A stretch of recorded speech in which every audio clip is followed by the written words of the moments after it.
I'm Ann Charles. I'm Keith Ghostland. I'm Linda Quinlan, and welcome to All Things LGBTQ. It is Tuesday, February 22nd, and we acknowledge here, taping in Montpelier, that is unceded Indigenous land. Ann. I have a lot of international headlines. 30 pages, I'm told. It's true. I'm going to condense them. Let's start with Europe. And I do have kind of a timely story.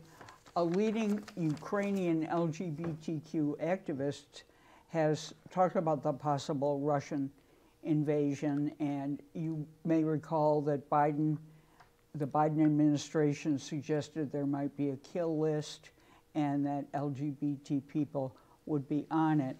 Her message is, we need support, but what we don't need right now is anyone inciting panic. Panic destroys our strength to work productively. We ask the world to take concrete steps to put maximum pressure on Russia. So they're very jittery there, but and very concerned, but trying not to freak out about it. And it seems like there's a lot of inflammatory discourse in the media, which is pretty scary. So my next headline involves Hungary and Poland. And Poland. Again.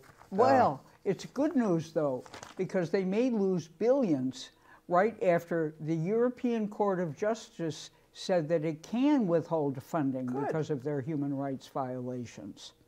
So they may be, primed to lose. I mean, this the European Union gives them money, and Poland was one of the highest recipients of funding for COVID and infrastructure and so forth until it started inaugurating these LGBT-free zones, etc. And Hungary also has an abysmal record that I'm going to dwell on. So the European Union is going to crack down and they're going to withhold funds, and that's really a good step. If I was Texas, I'd be scared right now. Yeah, well, that's another story. That's Linda's bailiwick, national news. But let's stay in Hungary for a moment, and let me show you a picture of Dorothea Radai, who's an activist with Lobreed's Lesbian Association. She's the publisher, and you can see her reading the book, A Fairy Tale for Everyone. You may recall this book rewrites the conventional fairy tales and includes a lot of LGBTQ people, but unfortunately, Viktor Orban, the head of Hungary, is reinstating the rule of law provision that inaugurated censorship of LGBTQ reading material in the schools. And he scheduled a referendum, which I've mentioned, with all the biased questions about, would you, that sets the referendum of LGBTQ censorship, it sets it up for failure. And the other point of interest is that this referendum is scheduled on the same day that Orban is going to be engaged in a national election. And polls show that he leads the united six-party opposition bloc by just 4 points. If he could be voted out, that would be a wonderful thing. Well, and probably the pressure from the EU will help too. Maybe they'll think twice about electing someone if they're going to have their funds. Yeah, that would be. In any event, another bad story from Europe. I have a picture before you of 53-year-old father Timothy Horahan, who was brutally beaten to death in Ireland for being gay.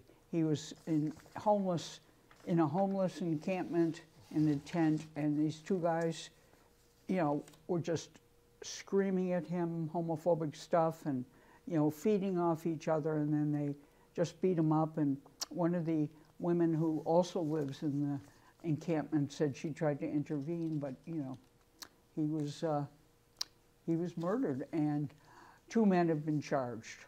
So we'll see how that develops. More bad news from Europe. Britain's equality watchdog is under fire for transphobia. And, it's really incredible. This, it's supposed to be a watchdog for human rights, this organization.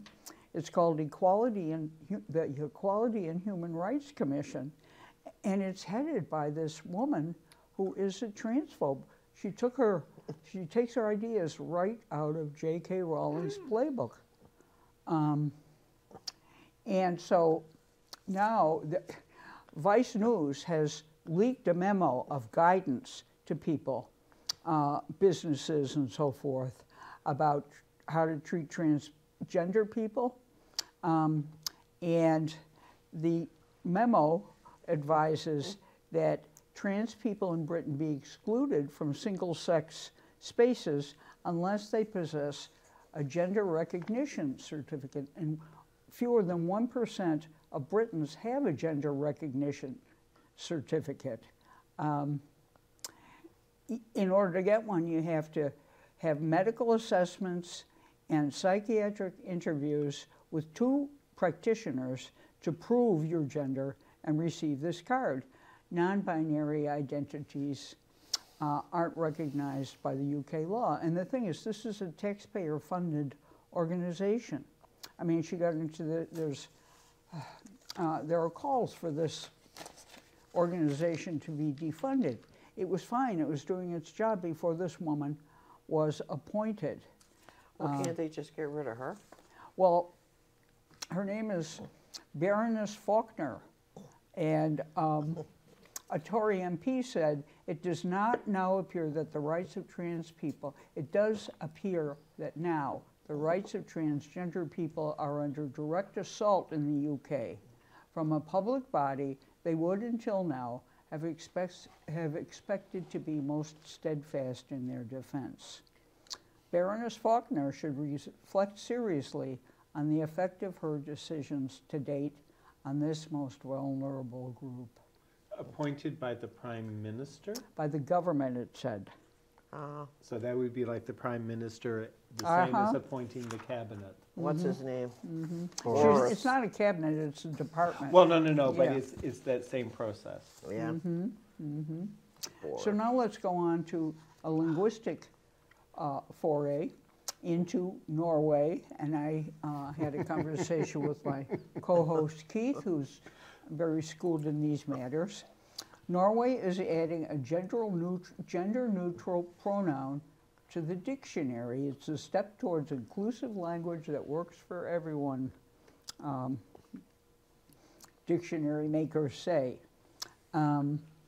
Despite opposition from right-wing political parties, the Language Council of Norway announced its support of a gender-neutral third-person singular pronoun hen, H-E-N, complementing the masculine han, H-A-N, and feminine hun, H-U-N. Over the years, hen has become increasingly used, said the Language Council's chief. Hen first entered the Norwegian language via Finnish in 1966, and it's been included already in 2 academic dictionaries, but some debate has surrounded the word, not necessarily about its grammatical propriety, but regarding how it actually sounds when spoken. Hen can be easily mistaken in conversation for han, which would misgender the subject. And now let me turn to our co-host Keith, who uses another I use Scandinavian. I use a gender-neutral pronoun han, which has the accent marks over the A, but it's Finnish in origin. And what the Finnish Linguistic Council put forward is that this was truly a gender-neutral pronoun, but it also had no class affiliation, because apparently some of the pronouns within their language had a little more than gender affiliation. So Han, and it was in like 2015 or so that the Finnish Linguistics Council said this is what it is that we're putting forward and recommending. What I was surprised is how many linguistic councils there are in Europe and how many of them are currently debating this issue. And how did you happen to adopt it? I adopted it because I was looking at my own gender identity and not clearly saying I am this masculine entity or a feminine entity. I am a true collaboration of both, and looked for a way to truly represent that. And just as there was a very active conversation happening here in Vermont, I read about the Finnish Linguistic Council making a presentation to the UN about this gender-neutral pronoun, and I said, that's what I want. Do people know what you're talking about when you use it? Usually I have to explain it to them, correct. This is an ongoing conversation. All right. We should move on to Keith soon, Ann. Okay, let me just do 2 more European headlines, if I may. A Frankfurt shelter offers queer refugees a much-needed safe space. There's all kinds of conversation about queer refugees being beaten up in refugee shelters and being raped and tortured. So Frankfurt is stepping up. And now let me show you a picture of a transgender Spanish actor, Isabelle Torres, who has died at 52. And I didn't really follow her work, but she was known for portraying transgender icon Cristina La Veneno Ortiz on HBO's Veneno. And I looked up veneno in Spanish and it means poison. So there we have it. Yeah. Isabelle Torres dead at 52. Wow. Keith. And unfortunately, I'm going to start with that same sad note. Zach is going to be putting up a picture from Pride Day here in Montpelier, 1988. The person in the center of the photograph helping to lead the Pride Parade is Peggy Lures. Peggy Lures passed over this morning from pancreatic cancer. Peggy was an early, loud, and strong activist for Vermont's queer community. Thank you, Peggy. So looking at events. What about our trivia question? We'll get to it. Okay. I've got it right there. Okay. All right. She is greedy. Oh, I know. Okay, for Linda, the trivia question. Remember, it's Black History Month. Yes. And I looked for things that I knew I didn't know. And I'll tell you, this one surprised me. And this was the first Black lesbian elected to a state legislature any place in the country. And Shirley Chisholm. She Barbara keeps Jordan. doing Oh, Shirley she's not a Barbara Jordan. lesbian, that's right. State legislature. Okay, State. we're not supposed to answer anyway. All right, go ahead. We'll wait. Well, right. So events. Before you is a poster. Every Queer Eats. This is a collaboration that has been started by the Pride Center in Burlington and is specifically for LGBTQ plus Vermonters who are food insecure.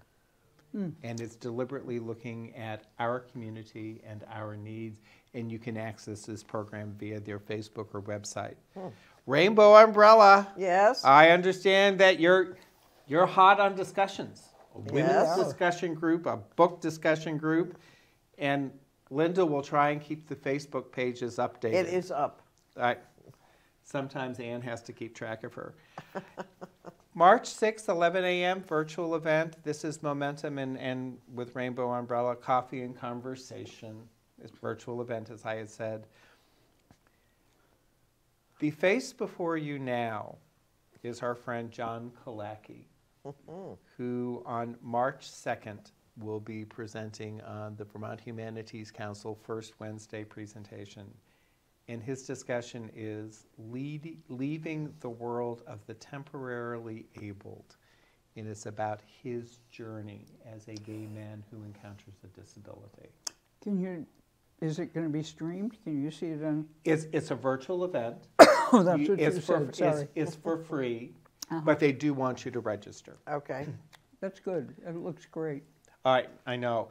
And what I had said on our last show was that on the same night was the conversation about standing in this place.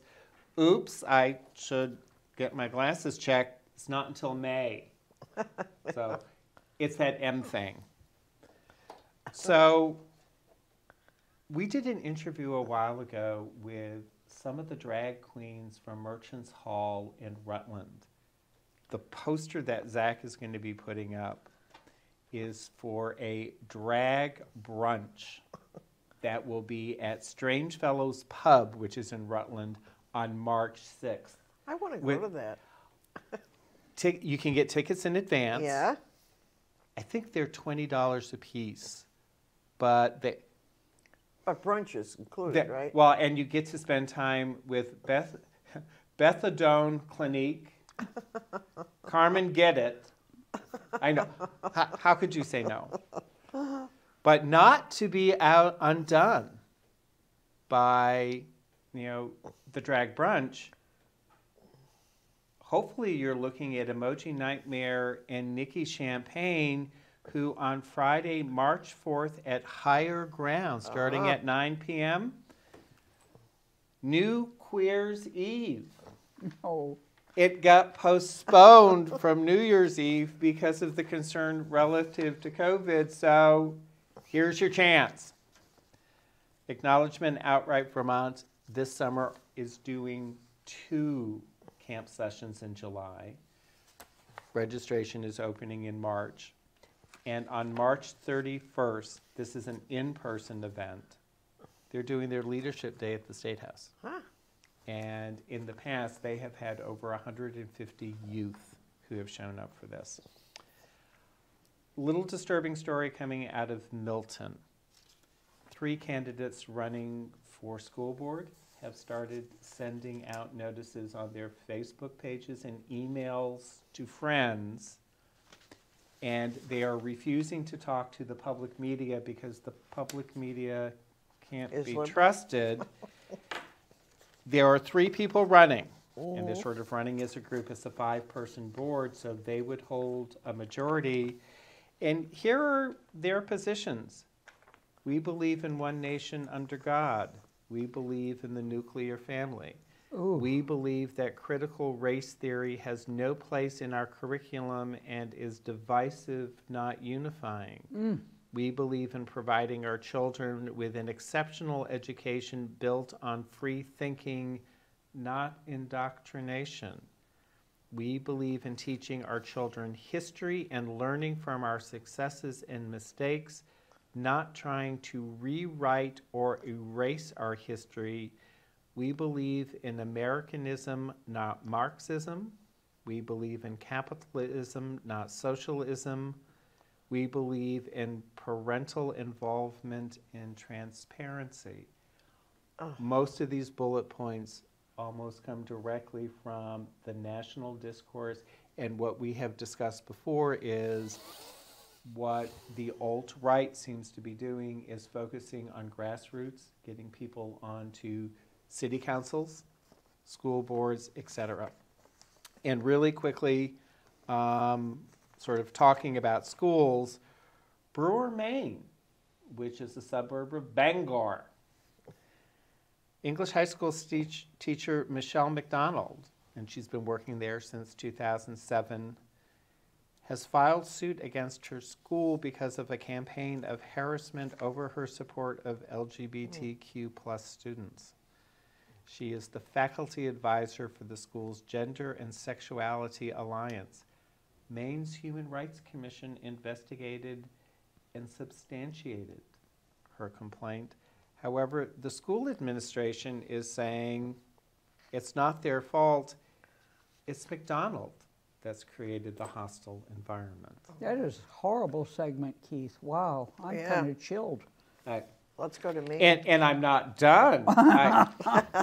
But we need to go to Linda because she has a page and a half and she'd like to get through it. Yes. Well, breaking news. There has been a murder in Portland, Oregon. June Knightley, 60-year-old lesbian, was shot. 60. 60, yeah, that's what I Okay. said. Was shot. She was unarmed. The suspect shot Knightley and left 5 injured. His name is Benjamin Smith. He's 43 years old. The shooting turned bad after an altercation between protesters and a resident who lived in the neighborhood where the protest took place. The killer emerged from his home and walked over and started yelling before he opened fire. What he yelled, we don't know. They're having a little bit of difficulty finding people who can, a lot of people won't talk to the police. It was a Black Lives Matter Right, it protest. was a Did Black you say Lives that? Matter, yeah. And so a lot of people won't talk to the police. And they're sure there's probably videos and stuff out there. So they're looking for anybody who knows anything to come forward with this case. So, Equality Florida slams Florida's "Don't Say Gay" bill in a new ad. As we reported previously on the program, Ron DeSantis is pushing this, legislation to curb free speech. He wants to propagandize school curriculum, and he wants classroom conversations about LGBTQ people not to occur.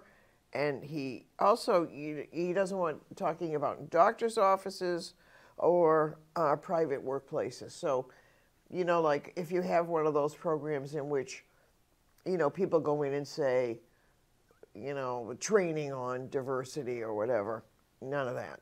Goodbye. So anyway, here is a very short and interesting clip that Equality Florida is running in Florida now. All right, Chelsea, you're up.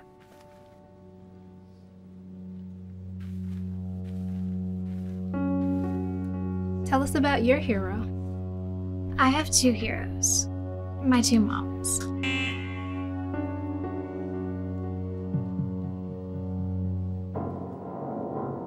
It's okay. You should be proud. Go ahead. Mrs. Thompson, please report to the front office. So that's pretty fun. That is really effective, I think. know, I do too, and it's so short.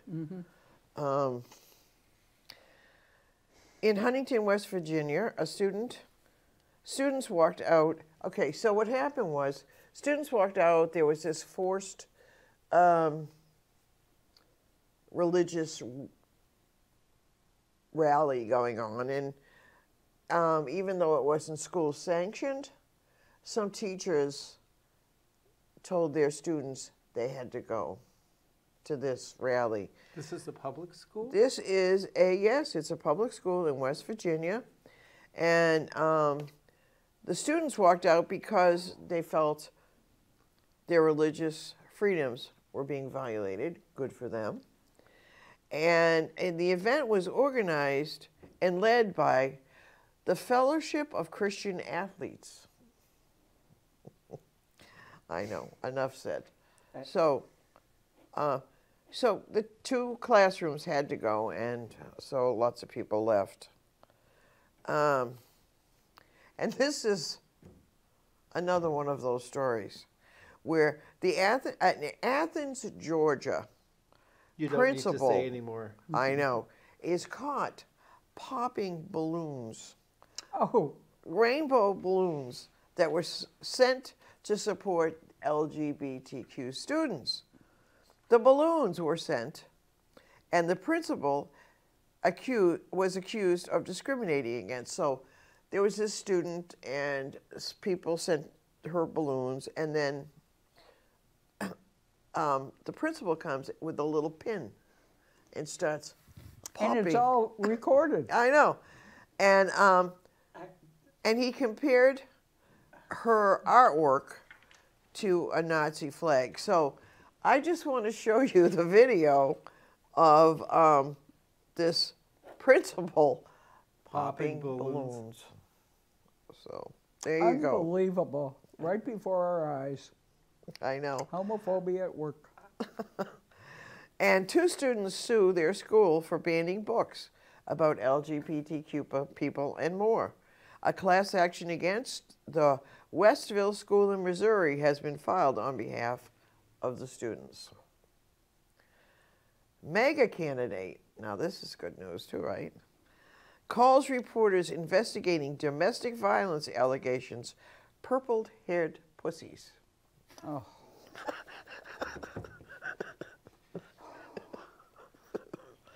I know. 2 women have accused Teddy Daniels of threatening or kicking them. And he kept getting in trouble as a policeman, so obviously now he's running for office. And he's running to be the lieutenant governor of Pennsylvania. Oh. I'm going to the mountaintop and I'm not coming back. Just so you know. So this is the good news. I think we did a little bit about this last week, but the number of adults who identified as LGBTQ has doubled in 10 years, so that's good news. Anti-trans, this is another one. Anti-trans governor of South Dakota, Kristi Noem, is sad. Really? Because LGBTQ people are struggling, but she can't understand why. What a deplorable she is. She literally wrote the law banning trans kids from sports in her state. So. And for this last piece, and I will finish up on the second half, is Mayor Eric Adams taps LGBT pastors for city positions. LGBTQ activists express alarm as the mayor picks an LGBTQ ministers for city posts. Eric Salgado, one of the mayor's picks for office of immigrant affairs, has a long history of anti-LGBTQ views. He is also against abortion, homosexuality, and he talked about this quite a lot when he ran for mayor in 2013. So, there you go. Back to you, Miss Ann. I was going to say, it's not going to get any better, is it? Well, I'm going to have a little diversion.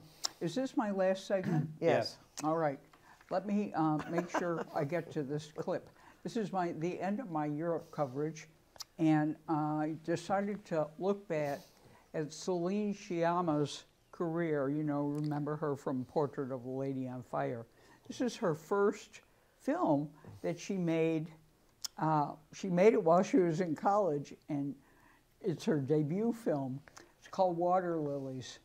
Set during a sultry summer in a French suburb, Marie is desperate to join the local pool's synchronized swimming team. But is her interest solely for the sake of the sport? Or for a chance to get close to Floriane, the bad girl of the team? Sciamma and 2 leads capture the uncertainty of teenage sexuality with a sympathetic eye in this delicate drama of the angst of coming of age, and it's available on Netflix. And when I was looking for the clip that you're about to see, I discovered it's on YouTube, and I was watching the whole thing. It's an hour and 22 minutes, so take a look at the clip. Je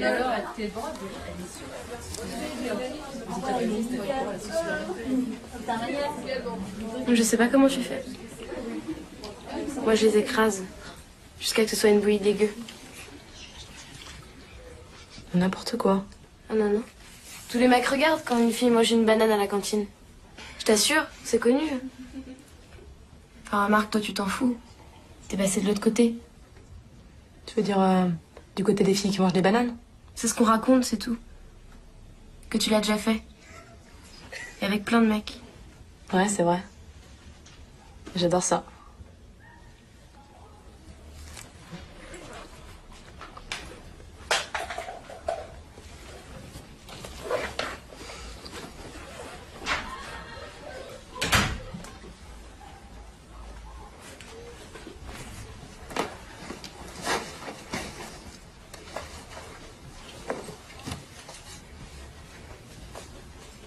J'ai trouvé ce que tu vas faire pour moi. Quoi?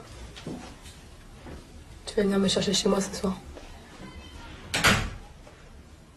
Je sais pas où t'habites. Well, if it's on Netflix, we'll have to watch it. That's right. What a talented director she is. Now, I have a lot of kind of bad news and mixed news from Asia.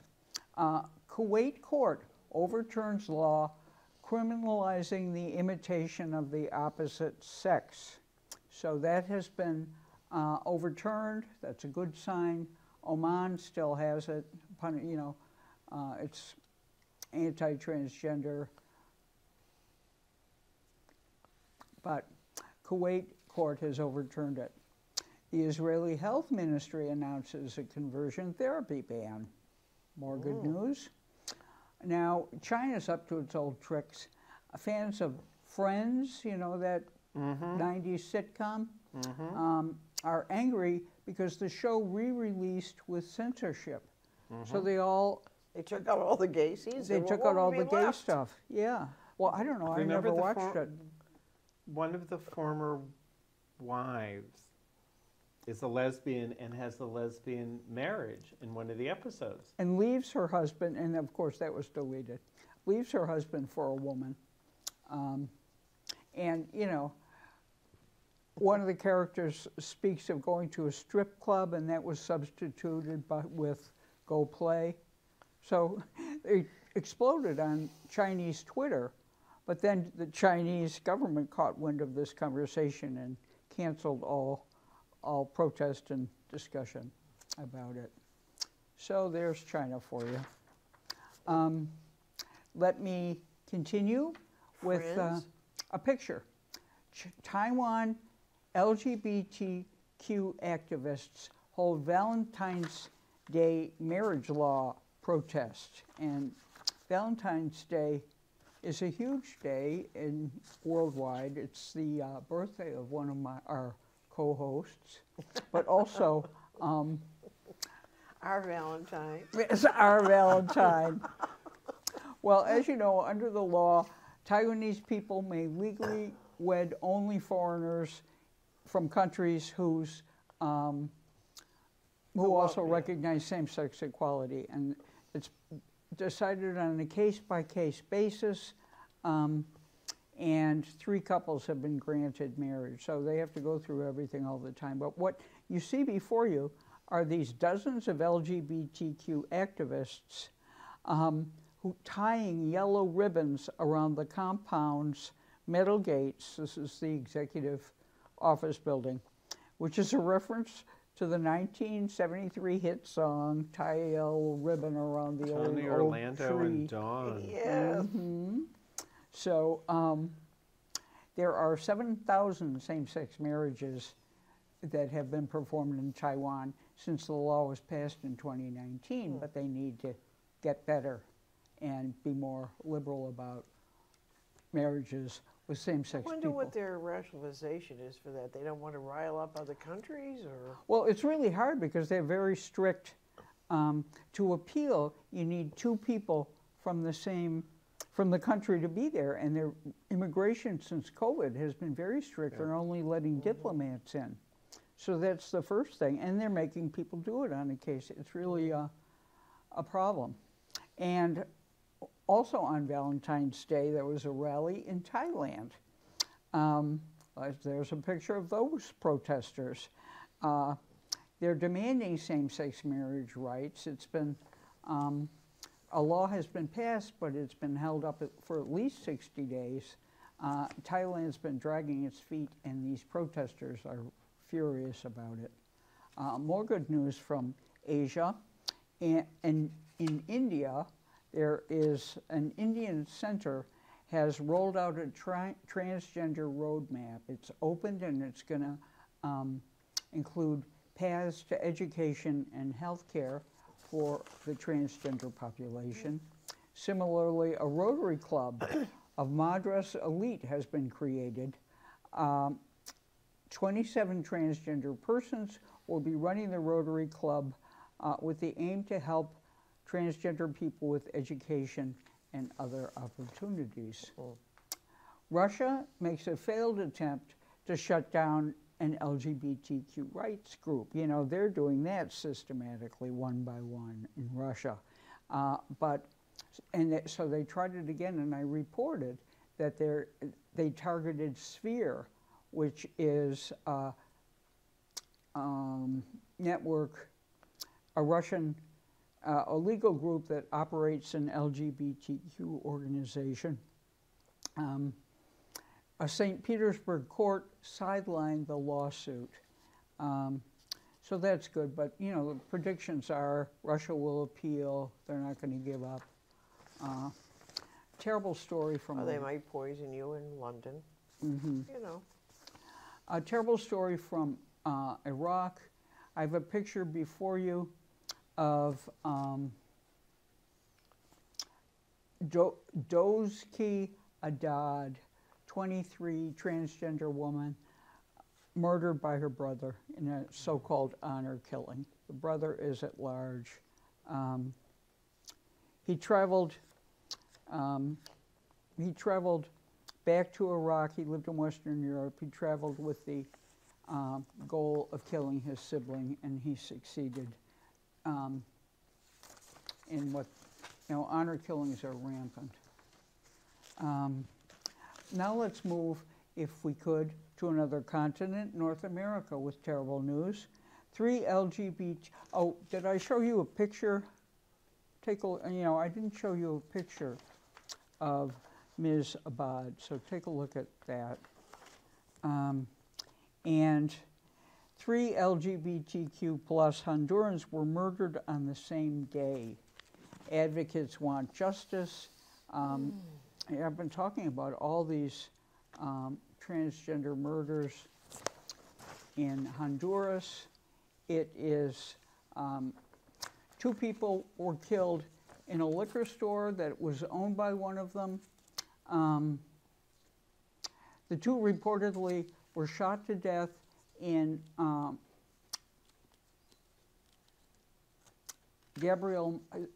Jonathan Gabriel Martinez's store. The people who shot them were dressed as police officers. Same night, an 18-year-old was shot to death outside his home. He sustained more than 10 gunshot wounds, and a rock was thrown at his head. He was later identified as transgender. Honduras, you may, as we've said frequently, is one of the most dangerous countries for LGBTQ plus people in Latin America.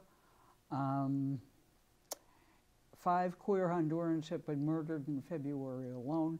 Since 2009, 405 LGBTQ plus people have been killed in the country, according to an activist group's data. Now, let's move from North America to Oceania. And these are my last 2 stories. One is fast. Gay conversion therapy has been, you know, a bit, bill forbidding it, yes, a ban, has passed in New Zealand. Okay. And this last story is a real hoot, I think. The truckers in New Zealand were imitating Canada and assembling before Parliament. And, you know, this was upsetting. They're mad about the COVID-19 restrictions and mandates. So the government tried to dislodge the protesters and, you know, sent sprinklers out. And the sprinklers didn't work. They arrested 122 people. That didn't work. So they started a 15-minute loop of playing Barry Manilow songs alternating with the Spanish dance tune Macarena. Oh, no. And no, that did the you've trick. gone too far. Then they left? Well, the demonstrators responded by playing songs such as Twisted Sisters and We're Not Gonna Take It. But the protest crescendoed and then petered out. Apparently, people are getting mad at Jacinda Ardern because she's been so strict about COVID. But Barry Manilow Did the trick. did the trick. And the Macarena. The Macarena. Oh, Okay, my. which is the perfect lead into the Supreme Court taking up cases. I take up that one. So, and this was just breaking within the last day and a half. The U.S. Supreme Court is going to hear a case on appeal from Colorado. And Right. Colorado, again, this is a web designer who owns a website design company that says it serves gay customers, but intends to limit its wedding-related services to celebration of heterosexual unions because the owner is basing the company's policy on her religious convictions. So what people are theorizing is this may finally give a decision about those states that have non-discrimination statutes that relate to public accommodations and how a religious freedom or religious belief argument folds into it. Because if it's you as an individual, it's your religious belief. If it is a religious institution, it's the doctrine of your religion. Public accommodation is I'm providing a service to the public. Where's the line? So And the Supreme Court's going to take the case? they are going to take this up, but they're not going to hear the arguments probably until October session. So we're going to be following it closely. So Zach's going to be putting up a photograph of one of our favorite people who y'all may be getting emails from the Vermont Progressive Party updating you on what's happening at the legislature from their new legislative assistant, who might be Jesse Scarlato. All right. Who is Yes. well known to the Central Great. Vermont community. Yes. Good luck, Jesse. UVM has just hired their first sexual violence and education They coordinator. need one. They need one. Well, and what the news reporting was is this comes right on the heels of that massive protest over the weekend, of students gathering to protest their handling of complaints Yeah. from survivors of assault and misconduct, harassment. The person they have hired is Elliot Ruggles, who comes to UVM after 6 years at Brown University, where they oversaw a variety of peer education programs. And they identify as trans, queer, polyamorous. Ah. And they're starting today, actually. Well, good luck. I So- saw them oh. interviewed on the news. Good luck. Maybe we need to interview them as well. So very quickly, this is just before crossover week. So there was a flurry of activity at our legislature looking at bills that they want to get going. One of the bills that has already passed over from the House to the Senate is H628. This is the process to amend a gender marker on a birth certificate.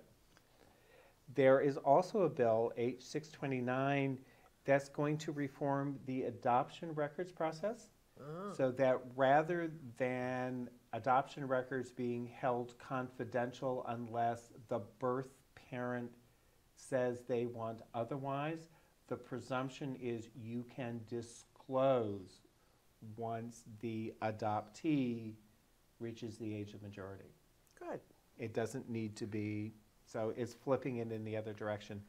There is also H549 racial justice statistics that's going through. What is significant about this is that it's going to require all state agencies to collect that information, but it also is going to give positions and funding to the state equity officer so that she may actually finally be able to really do her job.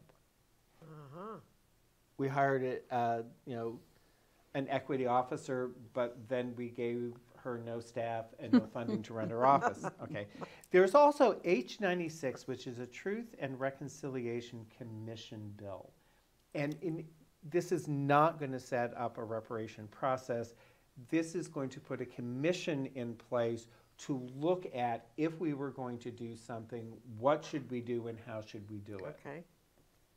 So, but at least it's the beginning of a conversation.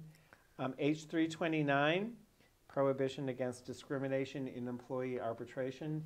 This is, if you bring a complaint of sexual harassment within your workplace, that part of the arbitration agreement cannot be that you now leave the company in order to receive whatever is the settlement. And H273, which is Racial and Social Equity in Land Access, ensuring that the BIPOC community is receiving funding and perhaps setting aside land specifically for BIPOC land ownership. That would be nice. So, and what will make my colleagues very happy is there are two bills currently going through the Senate that would remove qualified immunity and allow a private right of action against law enforcement for civil violations. There also is a bill, S228, to eliminate no-knock warrants. Oh, yes, in the that's city. got to be taken out. I've got to tell you, I didn't realize that Vermont actually had a no-knock warrant protocol. And also, S140, which would prohibit civil arrests at courthouses. Think in terms of how often undocumented are arrested at a courthouse when they show up for another issue. Yeah. And the last is S171. How about a code of ethics for the judicial and elected officials? Really? Do you think we need it? I don't know. Well, given all between the mega candidates and Kristi Noem and Mayor Eric Adams, here's another one. Shelley Luther, a candidate for the Texas House, said she supports school choice because trans kids in the classroom make her uncomfortable.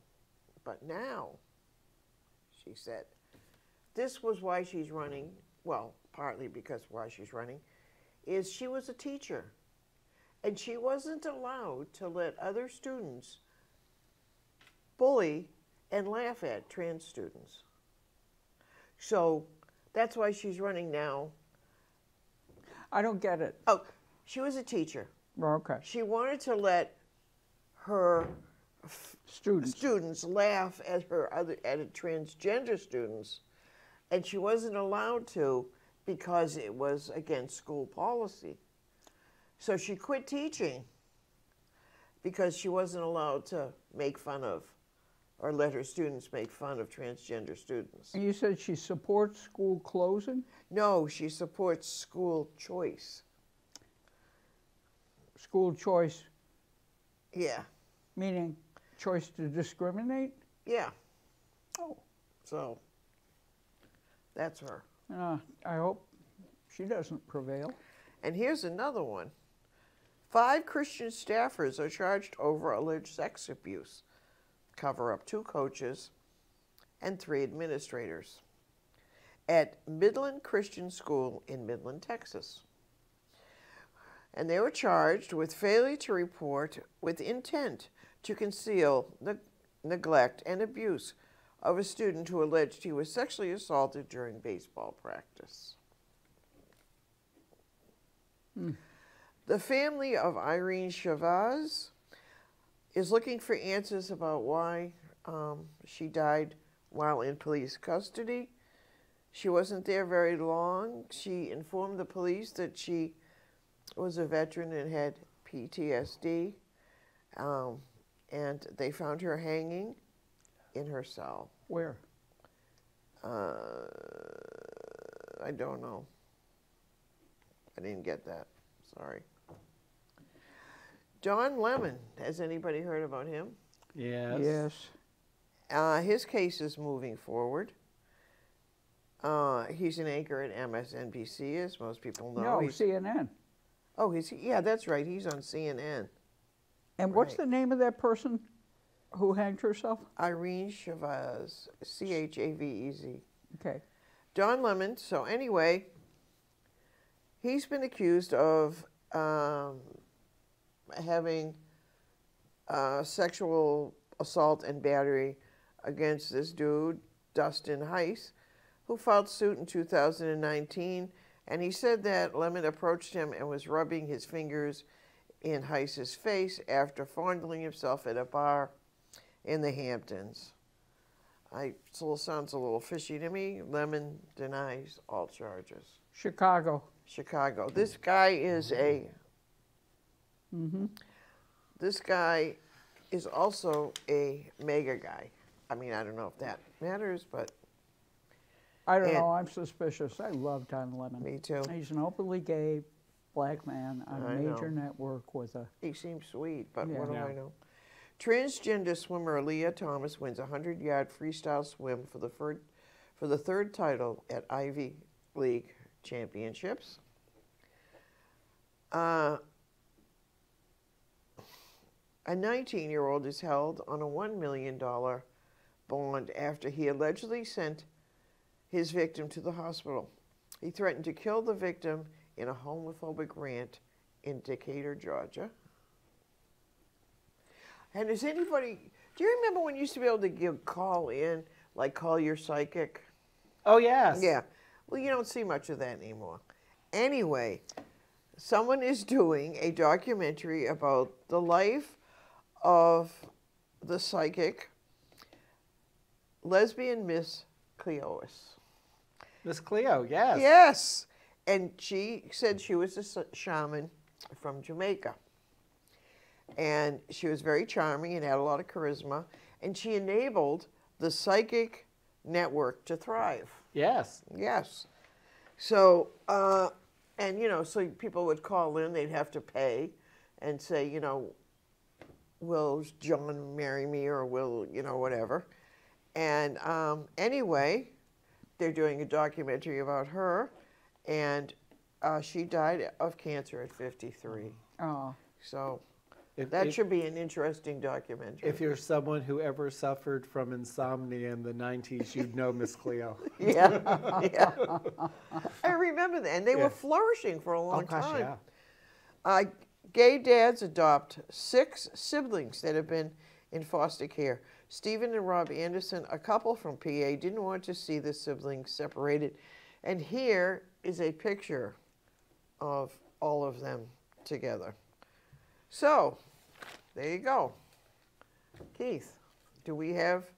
The answer to the trivia? Yes. That you were so hot for. I know. I always keep saying For- Shirley Chisholm, but I, I must state legislature. state legislature. Okay. First black What state? lesbian. Can Okay, you tell us that? Well, see, that was what really took me by surprise. This person was first elected to the House of Representatives and served from 2009 to 2015. That's not all that long ago. No. The state of Georgia. Georgia. As I'm listening to all of your stories about Georgia, Simone Bell. Huh. I didn't know. I know. Well, and also that was kind of late in the process, and I really wasn't expecting it to be someplace in this. And it's my bias, and I own it. But I wasn't expecting it in the South. I was thinking, you know, like the Midwest or who knew? Georgia. Who knows? Georgia. So with that, Well, we have a few minutes. Does anybody have any discussion or anything they want to? Sure, I have an editorial comment. Okay. The Olympics are once the International Olympic Committee has once again made a mess of it. Is that because you're not expecting us to disagree with you, are you?